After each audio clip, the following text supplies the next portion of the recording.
Lawyers Guild, DePaul, Sojourner Truth Organization, the Whedon United Methodist Church, and the Guild Bookstore. It was titled U.S.-Israeli Involvement in Central America, The Arms Connection.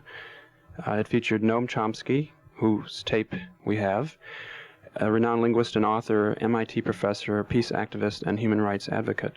It also featured from Boston Bishara Baba of the Harvard Department of International Relations, and Arnaldo Ramos, representative of the FLMN, FDR from El Salvador. We have only the tape of Chomsky edited together. I think it's really important to get this out right now. I would like to eventually try to edit, or have at least get a program that would edit Bisra Baba's factual data and Arnaldo Ramos's point of view also, and mix this in with in a two-part series with the Noam Chomsky material. The Noam Chomsky material runs in basically two parts: general remarks on U.S. involvement around the world in third world repression, and then the definition of the client state that Israel is for the United States, and then remarks on Israel as a client state of the United States and some of its involvement. He refers back to the prior speakers a number of times, but he always manages to think of an example or document the same material. This tape starts with him citing the prior speakers, and we'll just run it right now.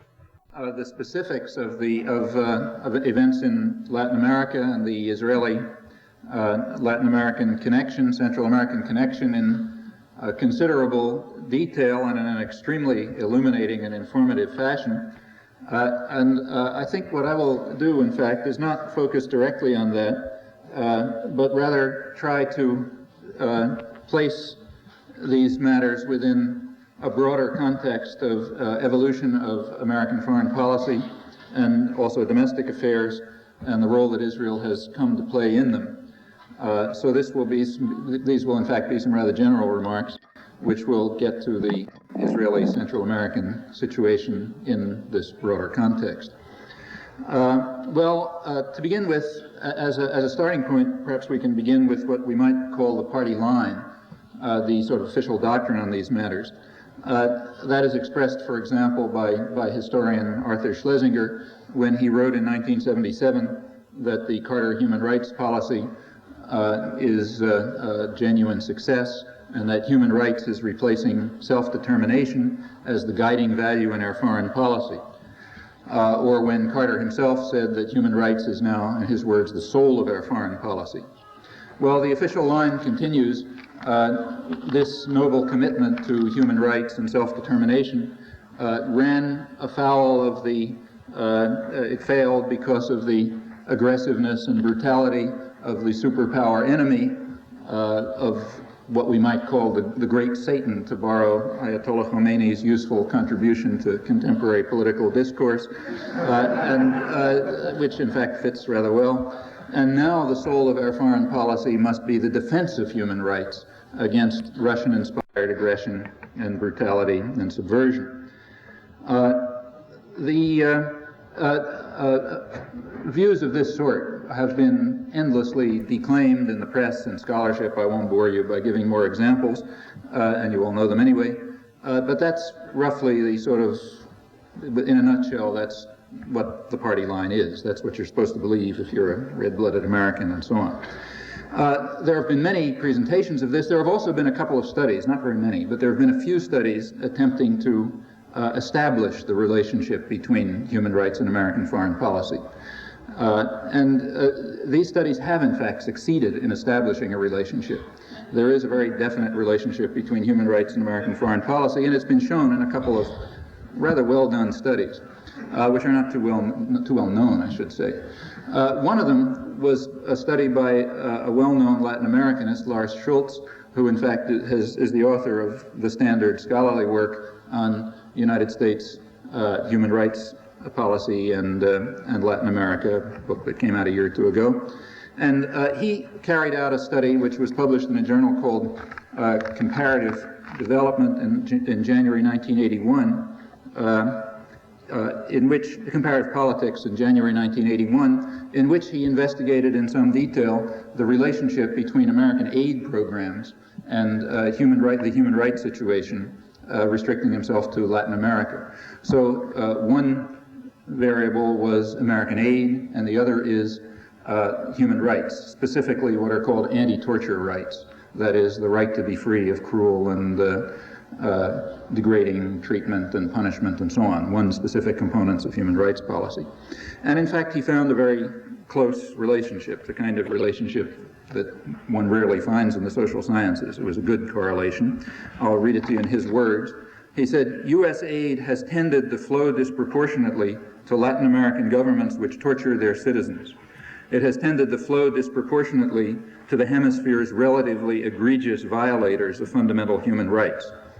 Well, one might argue that that's just an accident, that really American aid flows to the people who are needy, and it just happens that the ones who are needy are the ones who are being tortured. So he therefore independently investigated the correlation between American aid and need, and he found that the two were uncorrelated, no relationship at all between aid and need, but a very close correlation between aid and human rights violations, torture in specifically.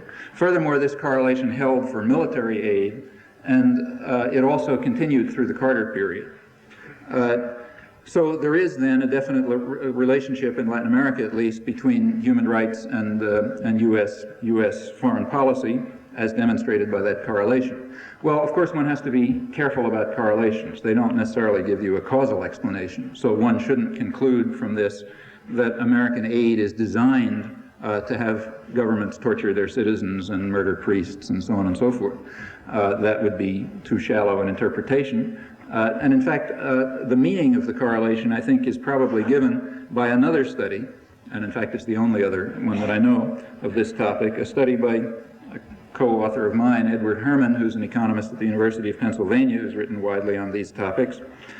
He also, using another approach, studied the relationship between American aid and the human rights situation, not limiting himself to Latin America. This is worldwide and over a long period. And he again found the same correlation. That is, what he found is that as the human rights climate deteriorates in some country, typically American aid increases. There's a very good correlation. But he also did a second study, which gives you some, just a little, illuminates what the first correlation is about. He studied the relationship between American aid and the investment climate in various countries, where the investment climate is measured, for example, by laws by the nature of the laws that permit repatriation of profits, or by restrictions on foreign investment, or by various nationalist obstacles to foreign penetration, and so on and so forth. So by taking a measure of the nature of the investment climate and of aid, you could ask, how does U.S. aid change as the investment climate improves or deteriorates? And there again, there's a very good correlation. That is, as the investment climate improves, American aid rises, and as the investment climate declines, then American aid correspondingly declines. Now we have two correlations, and putting them together, you can put together a reasonably plausible theory, which will explain the first correlation. American foreign aid and American foreign policy in general has a primary commitment to supporting the needs of the American economy, and in particular to those who own and manage the American economy. They're the people who have domestic power. Naturally, they use state power for their interests. It would be astonishing if they didn't. And in fact, there's just overwhelming evidence that that's exactly the way foreign policy is made. It's made by the people who basically own the society and own its institutions, and use the power and often the violence of the state to realize the interests, their interests. So there's the documentary record and the historical record, which there's no time to sample. Both illustrate quite accurately, quite convincingly, I think, that the correlation that Herman discovered is exactly what you would expect. That the primary commitment of foreign policy is, in fact, to improve the climate for business operations and to ensure that other countries become subordinated to the needs of the American economy, in particular to agribusiness and major investors and so on and so forth. So that correlation is not at all surprising. That's exactly the correlation you'd expect from a study of how American foreign policy is formulated, what the distribution of power is in domestic society, and from just looking at the events over the years. Now, what does that tell us about the first correlation? Well, in fact, it tells you a lot, because the fact of the matter is that as the investment climate improves, for quite good reasons, the human rights climate deteriorates. That is, a very good way to improve the investment climate is to murder union leaders, to eliminate peasant organizers, to get rid of priests who are working among poor people, to break up popular organizations, to torture dissidents, and so on and so forth. These devices, in fact, do improve the investment climate, typically. So if the primary commitment is to improving the climate for business operations, it's entirely natural that foreign policy should correlate with an increase in torture. It is entirely natural that you would find over the years that American policy tends to favor and aid those elements in a society that are breaking up unions, torturing dissidents, killing priests, destroying peasant unions, and so on. Sure, that's exactly what you'd find, and naturally those are the groups we'll support, because those are the ones that in fact are acting in such a way as to improve the climate for foreign, primarily American business operations, and that's exactly what we're committed to. So I think there is a conclusion from all of this. Well, yes, there is a correlation between human rights and American foreign policy, but the correlation is secondary. Essentially, as far as motive is concerned, human rights are irrelevant to American foreign policy. The United States has no interest in them positively or negatively.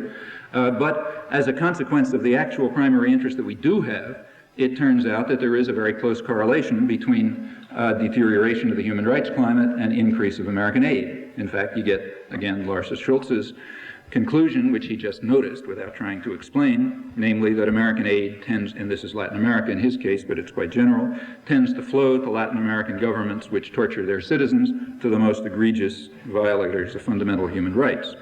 Now, the planning for this goes way back, and since this is quite an open society, it's even available. It's not really available, or at least readily available in scholarship, because the planning documents say the wrong thing, so any well-disciplined scholar knows he's not supposed to refer to them. But if you want to discover how American foreign policy works in the post-war period, there is ample documentary evidence to illustrate. For example, there are studies, there were extensive studies done during the Second World War by State Department planners and the Council on Foreign Relations, who ran a group called the War Peace Studies Group, planning the structure of the post-war world, which they knew the United States was going to dominate. These studies, which are one of many primary historical documentary sources, and therefore very rarely tapped, demonstrate clearly the commitment of the planners to create a world that was what they called organized in a way to be organized in a way to be subordinated to the needs of the American economy. They developed the concept of what they called a grand area, which was the area, in their terms, strategically necessary for world control. And the grand area was to be subordinated to the needs of the American economy, and in particular those who run it. And that was to include, at the minimum, the entire Western Hemisphere, the Far East, and the former British Empire, which would be dismantled and placed subject to American intervention, and at a maximum, everything. And in fact, American foreign policy in the post-war period followed very closely the lines that were laid down during the Second World War by the top-level planners in the government and business. And again, there's nothing in the least surprising about that. In fact, it would be astonishing if it were not so. And grand area planning is exactly what we see in the Middle East, in Central America, and Southeast Asia, and in other parts of the world. And as a result, we find correlations of the kind just described. Well, American scholarship has tended overwhelmingly to suppress these facts. These are rarely discussed. One would think that a correlation between American aid and, say, torture would be interesting enough so that scholars would want to find out about it and talk about it, but of course quite the opposite is true. It's interesting enough so that you want to suppress it. That's not the kind of thing that a patriotic population is supposed to know about. And not only are the facts suppressed and the documentary record that lies behind the planning that leads to them suppressed, but many events that take place that would tend to illustrate all of this are also suppressed. So, for example, the article by Lars Schultz that I quoted appeared in January 1981, and in that same month, January 1981, there was a conference in Costa Rica of the conference of disappeared, of families of the disappeared. That's a new form of torture, a new and horrible form of torture that has appeared largely in Latin America over the past years, namely just disappearance. Sometimes, your body is found or your head is found or something, but many, many people have disappeared. In fact, the number of people who were disappeared and represented in that conference was 90,000, which is quite a lot over Latin America. So if there had been a conference of, say, 90,000 people who had disappeared, meaning tortured and killed and fate unknown in the Eastern Bloc, one imagines that it might have, say, had a small comment about it in the New York Times. This one was not mentioned in the press, so it wasn't Poland, so therefore you don't talk about it. 90,000 people disappeared. There's a big international conference about them in Costa Rica, an American ally, but that's not worthy of mention, just as a striking correlation, like a correlation between American aid and torture, is also not considered appropriate to mention, and that's understandable enough. Well, these correlations that I've just mentioned actually understate the case. They understate the case quite significantly.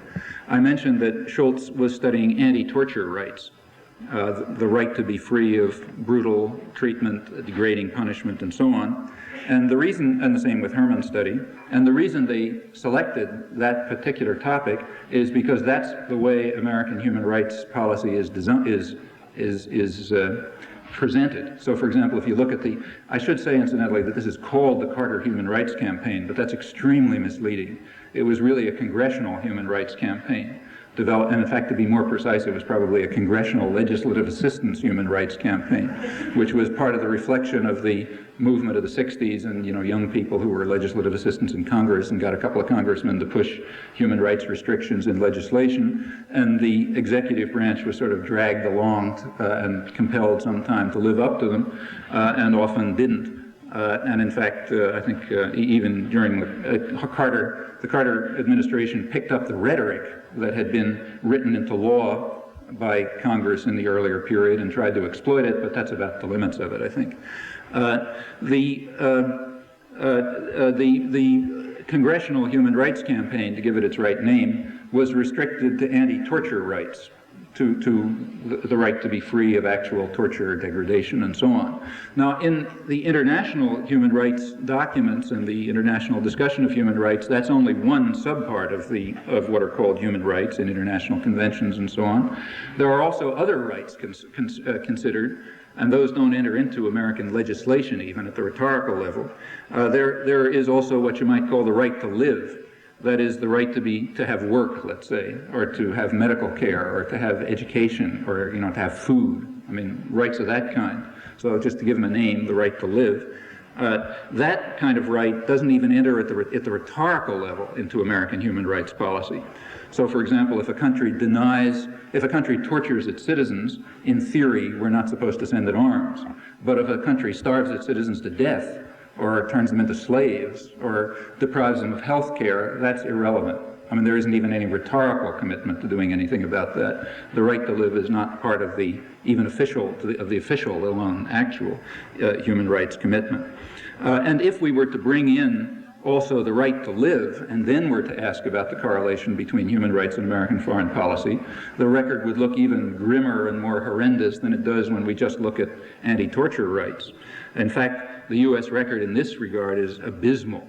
You barely have to study it to, well, in fact, there is another study by Ed Herman, the same guy, who does give some evidence about this, but even without studying it, we know what it's going to be. Take, say, a country like Guatemala, which is one of the countries that most violates anti-torture rights, tortures its citizens and so on. It's also a country where 80% of the peasant population lives in conditions of semi-slavery, where 50,000 children approximately die every year of malnutrition, where the population starves while cropland is devoted to export crops to the United States, and this is meaning run by agribusiness, and this is quite typical of Latin America, incidentally, where over the years agricultural production has increased, and along with it malnutrition has increased. The reason being that the croplands are being devoted to export crops.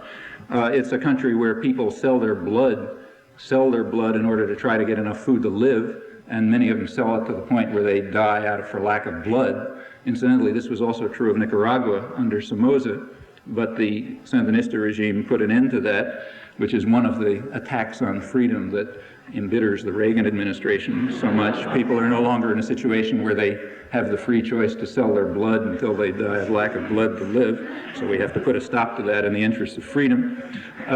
These are aspects of the right to live, let's say, which don't enter into human rights policy even at the rhetorical level. And that's true not just of, these remarks are true not just of Guatemala, but across the hemisphere, in fact, much more generally. So take, say, Brazil, which was the first major country in the modern period to have undergone an American-backed coup in 1964. And since Brazil is a big, important country, that had a very notable domino effect throughout the hemisphere. The American-backed coup in Brazil, which put a regime of military torturers and neo-Nazi murderers into power, that had an effect which spread over the hemisphere quite quickly. I'll come back to that later. Brazil is a rich and potentially powerful country. And just a couple of days ago, I happened to get a recent issue of a Brazilian scientific journal, which was devoted to nutrition, and it gave some statistics like the following. In Rio de Janeiro, the capital, not the capital anymore, but the major city, in Rio de Janeiro, the infants from 0 to 5 months old, 67% of them suffer from severe malnutrition. 67%. From 5 months to 1 year, the figure goes down to 41%. From 1 year on, it's down to about 11%. The improvement, of course, is due to the fact that the children die, since the malnutrition is so severe. But what that means is that, and this is a figure for Rio de Janeiro. If you went to northeast Brazil, where nobody even bothers to take statistics, the situation would be incomparably worse. This is a kind of genocide. You can only describe it in those terms. It's a just massive genocidal assault against the population in a rich country, a country with resources. And incidentally, all this happened during a period of what was called an economic miracle that was much lauded in the West because GNP was, shooting up into the sky as a result of the coup that we instituted. And in fact, those phenomena are not unusual. It's not unusual for a country in the American orbit to undergo what is called extremely successful economic development, as demonstrated by the amount of foreign investment and gross national product, and of course the amount of arms and so on and so forth, and at the same time to find developments like this, just mass murder from malnutrition. And in the same place in Rio de Janeiro, you can read ads in the newspaper where people will advertise their eyes or their kidney for sale, in order to try to find enough to live for another week. I mean, this is what happens. This again is all part of the right to live, which is irrelevant to foreign policy. So as I say, if we were going to consider that, the correlation between American foreign policy and human rights would be even closer. Well, I say these infants die, and these people die from lack of blood or from starvation, and that's not quite accurate. The way we ought to put it as Americans, at least if we're honest about it, is it's not just that they die, it's that we kill them. We kill them because we have in fact instituted and maintained the situation which guarantees that they will die. It hasn't just happened, it's happened as a result of conscious American government policies, which have been supported by the population and which you and I pay for, and which we're responsible for unless we do something to stop them. So the truth of the matter is we kill the people. In Guatemala, we kill the people by having overthrown a moderate democratic regime in 1954, which was threatening to take unused land owned by the United Fruit Company and pay for it at its full value and turn it over to starving peasants. So therefore we overthrew that government. In 1963, the Guatemalan government was threatening to run a free election, so the Kennedy administration sponsored another military coup to avert that threat. We then carried out a major counterinsurgency campaign in the late 1960s, killing lots and lots of people. In 2 years, we killed about 8,000 people, just to show how civilization has progressed. This last summer, the Israeli advisors who were mentioned and their troops killed about 8,000 people, but this time just in a couple of months, not in 2 years, so there's progress, GNP is going up and so on. These things didn't just happen. They happened as a result of perfectly conscious policies which were guaranteed to have that end. That's why it's systematic. That's why there's this systematic relationship between torture, starvation, killing of dissidents and so on, and American foreign policy, systematic over much of the world.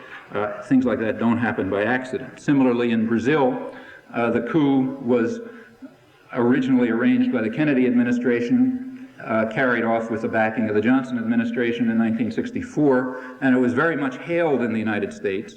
It was, in fact, Kennedy's ambassador, Lincoln Gordon, called it the greatest victory for freedom in the mid-20th century, the coup in 1964, which installed the first major national security state on a sort of a Nazi model with a Nazi-like ideology run by the military, and that was only the first of a plague that then spread over Latin America. We then have maintained it in power since, with American military aid and so on, and the same kind of comment can be made throughout Latin America and in fact much of the world. Well, just to illustrate the systematic, and let me again stress the systematic character of this, which is very significant. I mean, many people study particular areas. They study Southeast Asia or Central America or the Middle East, and they find something horrible. But as Americans, what we ought to recognize is that these are very systematic developments, and they're not something happening over there. There's something happening here. They're happening here in Washington or in New York or Chicago or where you live and pay your taxes and so on. So, for example, take what happened in Latin America over the past 20 years. Which is really, from a historical point of view, quite remarkable. The history of the continent, of the history of the Western Hemisphere is very bloody. Latin America has a bloody and ugly history. But there is nothing in the history of the continent to compare with what's happened in the past 20 years. This has even been recognized at the governmental level. For example, the Linowitz Commission, which was sort of quasi-governmental and established by Carter, referred to a plague of repression which had no parallel in the whole bloody and murderous history of the continent that had spread over the continent in the past years. They didn't say why, but if you want to know why, it's not very hard to find out. In 1960... We interrupt this program to tell you that you're listening to WEFT Champaign 90.1 FM. You're listening to Noam Chomsky talk on the Israeli connection in the U.S. military aid to third world dictatorships. And you're tuned to Not Strictly Speaking with Mimi Rivera and Jeff Stein. In 1961, a decision was made in Washington by the Kennedy administration, which was one of the most important decisions of modern history, and ought to be taught in third grade if we had honest schools, and of course nobody, unless you're a real fanatic, has ever heard about, because again it says the wrong thing. The decision was made in 1961 by the liberal democratic Kennedy administration, the best and the brightest, to change the mission of the Latin American military. Now, of course, we are in a position to change the mission of the Latin American military, which tells you something right off, but without pursuing the obvious implications of that. The mission of the Latin American military was changed by a Washington decision in 1961. It was changed from hemispheric defense to internal security. Now, hemispheric defense was, of course, a joke, as everyone recognized. I mean, as some previous speaker said, I forget who, maybe they were defending the hemisphere against Martians or something, but there was no other threat to the hemisphere. So, yes, it made sense to drop hemispheric defense. But what is internal security? Well, that just means war against your own population. That's what internal security is. So, in fact, by a decision in Washington, the mission of the Latin American military was turned to war against their own population. And that went along with a whole series of plans, with the kind of training that goes on at the School for the Americas, with the kind of training that goes on in universities where Latin American military are brought in Panama and Fort Gulick and so on and so forth, with the kind of aid that's given to them. And the end result is, yes, in the years following that decision, country after country, first Brazil and then a whole pile of others, fell into the hands of these national security states with an ideology in which they were trained at the American schools and torturing and murdering and destroying and creating economies which might in fact have an increase in gross national product while the population drifts deeper and deeper into starvation and degradation. And if popular movements arise, nonviolent or whatever, that try to change this, they will be attacked by the most efficient methods available. Well, the methods available in recent years have often been client states. In fact, let's come to that. I mentioned that the correlation just described was understated because it didn't take into account the right to live. It's also understated from another point of view. It only considers direct American aid. It doesn't consider other modalities that exist to support the torturers of our choice, and there are numerous such modalities, quite apart from so-called aid, and think what the word means given the correlation. One mode of doing it, of course, is just direct aggression. So, for example, in Indochina, we just invaded the country and destroyed most of it. That's one mode, apart from aid, and of course these studies don't deal with that. Nothing need be said about that, perhaps. Another mode, of course, is the mode of what Nixon called making the economy scream in the case of the Allende regime. So there, in fact, that was combined with aid. During the Allende regime, we cut back all aid to Chile, except for one type, namely military aid, which was maintained because, of course, we were keeping contact with the military officers who were going to overthrow the democratic regime and institute the appropriate form of torture-style national security Nazi state. So we had to keep the military aid going, so there was an aid component, but the other component was making the economy scream. That is, making the people suffer as much as possible, making it impossible for any social and economic development to take place, and crucially, ensuring that the most dangerous development of all doesn't happen, namely that the right to live will be established. Crucial that should not be established. The real crime of Allende and the Sandinistas and the Cubans and so on, the real crime, apart from the crime that they have limited the freedom of American investors, the other major crime that they've committed is that, in fact, whatever you think about the societies, they have improved the right to live for a large part of the population. And that is an intolerable affront to American policy. That raises the danger of the domino effect, namely the demonstration effect of successful development, which might be meaningful to other people, and we got to ensure that the rot doesn't spread, as American planners put it. And one of the ways to ensure it is by making the economy scream and then carrying out a military coup, as in the Chile case. In Nicaragua, exactly the same thing is going on. We're making the economy scream.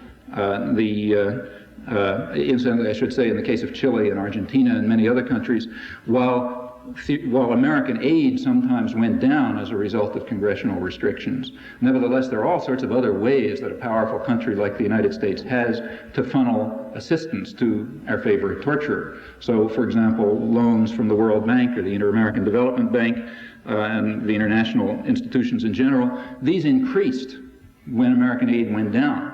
And that's just another way to make sure that the murderers in Argentina will get the aid that we want them to get while we can talk about the soul of our foreign policy and that kind of stuff.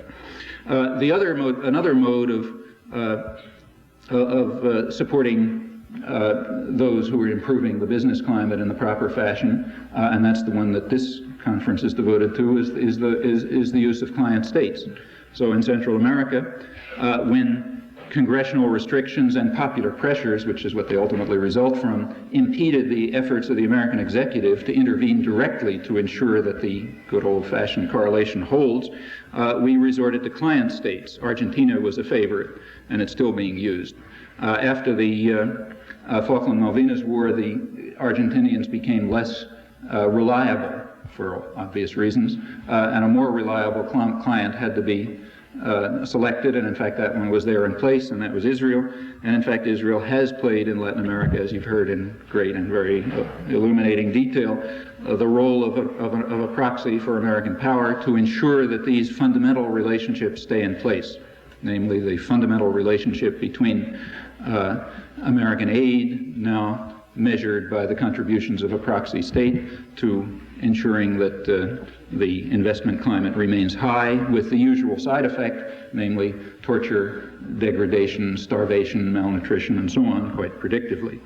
And the methods, as were mentioned, range from all over the place. I mean, they range from just supplying arms to supplying high-technology computer systems. You just heard a minute ago about the computer system that Israel introduced into Guatemala. One of the things it was used for, according to the Israeli press, was to monitor water and electricity flow from apartments in Guatemala City, so that if it seemed that there was too heavy a use of, say, water or electricity in some apartment, indicating that too many people were there, and, you know, who knows, they might be plotting some nefarious scheme. The death squads could be sent in to eliminate them with no further questions asked.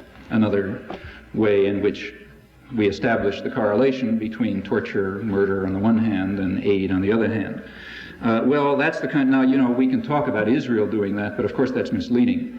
Israel is a state which exists basically on an American dole, and when they do it, it means we do it. We're paying for it, we've created the system which can do it, and we've in fact imposed a structure within which they will do it.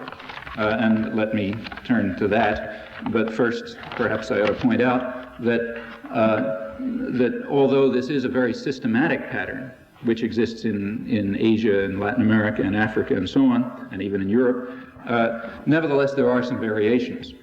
So say take the Reagan administration. There's a slight perturbation there in the general pattern. The Council on Hemispheric Affairs, in a recent report, pointed out that there has, I'm quoting now, that there was a drastic setback in human rights throughout the hemisphere in the last few years.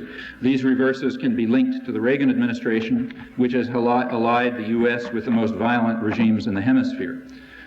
So in fact there's a further deterioration in the human rights situation, but notice that that's a further deterioration in a standard and systematic pattern, which exists not only in Latin America, but Asia and elsewhere. Take, say, the Philippines, which is incidentally another state that has appealed to Israel for technical support and also for prettying up its image. Imelda Marcos recently had an interview in the Israeli press where she appealed to Israel to use its influence in the United States, which is substantial, to cut off the criticism of the Marcos dictatorship, which very much merits criticism. In fact, the Archbishop of Manila recently called on pleaded with the United States to stop sending arms because the people are being slaughtered and massacred in his terms. Again, no headline in the United States. But this kind of relationship, what some Israeli critics have called innocence by association, that is associating a brutal and murderous dictatorship with Israel so that Israel's propaganda apparatus in the United States can then prettify the image and also direct technical aid. Philippines are another case, Indonesia is another case. In fact, in Indonesia, just to mention an example, when the United States wanted to send armaments to Indonesia in 1978 to help Indonesia carry out what was one of the worst massacres of that period, the massacre in East Timor, where hundreds of thousands of people were killed with not a flicker of attention here in the press. But they didn't want to do it too openly. They got Israel to send American jets to Indonesia so that the slaughter could be properly consummated by the Human Rights Administration. And in fact, everywhere in the world that you look, you're going to find similar things. But there are perturbations, and the Reagan administration indicates one, namely the human rights situation has in fact even deteriorated beyond the systematic pattern under the current administration. And that's true in Guatemala and El Salvador and Central America, and it's also true in the Middle East. 50% of American military aid since 1978, virtually 50% of it has gone to Israel worldwide. That's why Israel is the third or fourth most powerful state in the world, with the third largest air force in the world and so on. Couldn't be by itself, but it can be as an appendage of the United States. And it has gotten close to 40%, about 48% of American military aid worldwide since 1978. Why since 1978? How does that fit into American planning? Because 1978 was the year of there were two reasons for that. One is that 1978 was basically the year when the Camp David arrangements got started. Now, the Camp David system, contrary to the way it's described here, was the fulfillment of Henry Kissinger's efforts, successful efforts, to remove Egypt from the Middle East conflict so that Israel could then be free to devote its forces to taking over the occupied territories and attacking the northern frontier with no concern about the major Arab state. And of course, that's exactly what happened. An immediate consequence of Camp David and the large increase in American aid under Carter was the intensification of repression in the occupied territories and the attack on Lebanon. One attack in 1978, another attack in 1982. Anyway, Recall the remark of the Council on Hemispheric Affairs about Latin America, the alliance of the United States with the most violent regimes in the hemisphere. Well, the alliance with Israel is just another case, but not in the hemisphere. 1978, the invasion left a couple of thousand people killed and 250,000 refugees. The 1982 invasion, backed at every step of the way by the United States, and that means by you and me, whether we like it or not, because we paid for it, left at a minimum 20,000 people killed, probably a lot more, and nobody knows how many refugees. It completely destroyed organized Palestinian society. It left something like maybe 15 to 20,000 people in concentration camps, most of them Lebanese, where they can be murdered and beaten and tortured with no concern whatsoever among the paymasters. That's you and me. You'll search in vain for any concern for them among human rights organizations or the press or whatever in the United States. And again, American support all the way, and just to make it clear to the Israelis and everyone else that we supported it, there was a reward given. After the invasion of Lebanon, after the Sabra Shatila massacres, after Begin had vastly increased settlement in response to Reagan's call for a settlement freeze, after that, the Reagan administration proposed an increase in the already phenomenal level of aid for Israel, and that didn't satisfy the Democrats in Congress, so they raised it even beyond that, just in case anybody didn't understand. Well, let me say a couple of words about the role of Israel in this evolving policy, and really just a couple of words because there's no time. The primary interest of the United States in the Middle East is obviously not Israel. The primary interest is oil, and that's been that since the mid-1940s. In the mid-1940s, in fact earlier, the United States and the rest of the world understood that the major cheap energy reserves in the world are in the Arabian Peninsula. The American State Department described this in 1945 as a stupendous strategic resource and one of the greatest material prizes in world history, the Arabian Peninsula. And of course the United States was going to hold on to it. That was, again, part of grand area planning. And it's been a sort of a major axiom, a major principle of American foreign policy that we control Middle East oil, and that means control a lot of the world because we control its cheap and readily available energy reserves. Now this material prize had to be protected against a variety of threats. At the rhetorical level, the threat was the Soviet Union, but that's nonsense. I mean, in fact, the Soviet Union never would dare to intervene in oil production because they know that would lead to a world war instantaneously. And there has been no, aside from, again, the rhetorical level, you know, the usual appeal to the great Satan when you want to do whatever you feel like doing, there has been no concrete indication, no evidence ever proposed that the Soviet Union would risk nuclear war, which is the certain consequence, by threatening to intervene in any fashion into these American domains. A second threat, which is more meaningful, was Europe. And in fact, we have consistently acted in order to keep Europe and now Japan at bay, to keep them from penetrating this region. And one of the main reasons why the United States has always been opposed to a Geneva conference over Palestine and Israel over that issue is to keep the Europeans out of the diplomacy, as Kissinger in fact stated once in a secret memorandum. A third threat, and the most serious of all, is the nationalist threat, the threat of indigenous nationalism, what is called radical nationalism in the United States, meaning just nationalism. That's been a threat, and it's in the context of protection of the American interest against that threat that the relationship with Israel developed. In the 50s, the relationship with Israel was mixed. And in fact, the United States was supporting Nasser for a while. He had a good deal of CIA support. By the late 1950s, that had changed. Nasser was recognized to be a representative of an Arab nationalist movement and hence a threat to American power, and we had to block him. There's a recently surfaced National Security Council memorandum from 1958 that says that a logical corollary of our opposition to radical Arab nationalism will be support for Israel as the only dependable pro-Western, meaning pro-American state in the region. And in 1958, it is now known, it was then not known, a pact was formed called the Periphery Pact under the Dulles Pact framework, which included Israel, Iran, Turkey, and Ethiopia, sort of periphery of the Middle East, you know, kind of like the backup areas for the Rapid Deployment Force these days. And that was formed within the American pact system. In 1967, and throughout the 1960s, Israel was regarded as a barrier to Nasserite pressure against the oil-producing regimes, the oil-producing monarchies, and the relationship between Israel and the United States strengthened. In 1967, that was again regarded as a demonstration of the strategic asset thesis, and American aid to Israel shot up shortly after it. That was also the time of the Nixon Doctrine, which meant that the United States didn't have the hegemonic position which allowed it to be the policeman everywhere. It was going to have to rely on surrogate states, as they were called, on client states to police regional areas. And the Middle East was supposed to be run by Israel and Iran. When the Shah fell, Israel was left alone as the gendarme, and that's exactly when American aid shot up again. And the Camp David system, as I mentioned, was designed so as to guarantee that Israel would be able to take over the occupied territories and, in fact, attack its neighbors at will and disrupt them without any fear of an Arab response, since the major Arab country was eliminated. All of those things went together. At the same time, Israel performed subsidiary services to the United States, and in fact, that's what we've been talking about. The subsidiary services didn't just include Central America. In the 1960s, Israel helped the United States penetrate Black Africa with a very substantial CIA subsidy.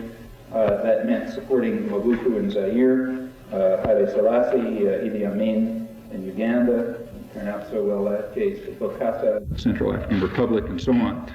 Also, with regard to the white racist states in southern Africa, when the United States wanted to evade there was an oil embargo against Rhodesia, which obviously the United States wanted to evade but couldn't do it publicly and directly. So, as the Commerce Department has recently indicated, and it merited one line in the paper if you really read closely, Israel was used as a conduit to funnel oil to Rhodesia during that period to evade the ban. The Israeli relations with South Africa, which developed during that period and very extensively, are, Israel and South Africa have their own interests, but from the American point of view, it's of significance because it helps support another state that the United States would like to support directly, namely South Africa, but is unable to do directly because of public pressures and international agreements, which have to at least superficially be satisfied, and so on. The same is true of Taiwan, of the Philippines, of Indonesia, and in particular, and switching over to Latin America, that's why the United States looks with such favor on the relationships between Israel and the dictatorships of the Southern Cone and the basically Nazi-like states of Central America. There's a network developing, including Israel, South Africa, Taiwan, Pinochet's Chile, Argentina, the generals, Guatemala, the Philippines, Marcos's Philippines, this kind of network of, I don't know what to describe, Nazi is not the right word, for, say, Central America, because that suggests some kind of ideology, kind of sub-Nazi state. I don't know, the techniques without the ideology is what you have to describe. The United States, these are part of the American system, but of course there are all kind of barriers against supporting them directly. Popular barriers, for example, and therefore it's done indirectly. And for Israel to function within this system is very useful. Take, say, Honduras today.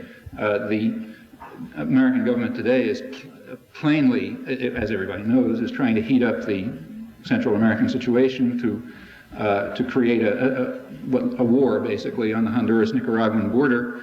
We can't send American troops and American arms directly, and we're doing it through Israel. Why, incidentally? Well, the Reagan administration says that it is not interested in overthrowing the Sandinista regime, and they may actually be telling the truth. They're probably playing for bigger game. What they would like to do is to force the Nicaraguans, the Sandinistas, to ask for Cuban or Russian aid, which would then allow the United States to move in force, to have a blockade, to maybe sink a Russian ship or something, and to have the kind of international confrontation that the Reagan administration has been desperately seeking since its first day in office and needs for interests of its domestic program for reasons that are maybe too obvious to explain. All of this could very well lead to a global war, which could break out over Central America or more likely the Middle East. But in the short term, for the short-term purposes of American policy, it has a kind of logic to it. Well, to finish, with regard to Israel, the United States has been more than pleased to acquire a military dependency, a technologically advanced client state that will protect U.S. interests in the Middle East and will be willing to undertake further tasks throughout the world that not many are willing to endure, for example, support of Guatemalan genocide, the United States prefers for Israel to be a pariah state. The insistence on taking over the occupied territories more or less guaranteed that, but that's in the American interest too. If this Sparta that we want to create in the Middle East is a pariah state, it will be dependable because it's going to be dependent on the United States. So the pariah status is a value to the United States. It will act in such a way as to make Israel a pariah state that contributes to what are called American interests. The arrangement is that the United States will maintain Israel in an artificial state of dependency, and in return, Israel will perform services for the United States in Africa and Central America, and of course, crucially, in the Middle East, the most important place. For Israel itself, the consequences of all of this are, I think, just devastating. On the one hand, just from the point of view of the inevitable moral deterioration of the society that takes place, and that's not a small factor.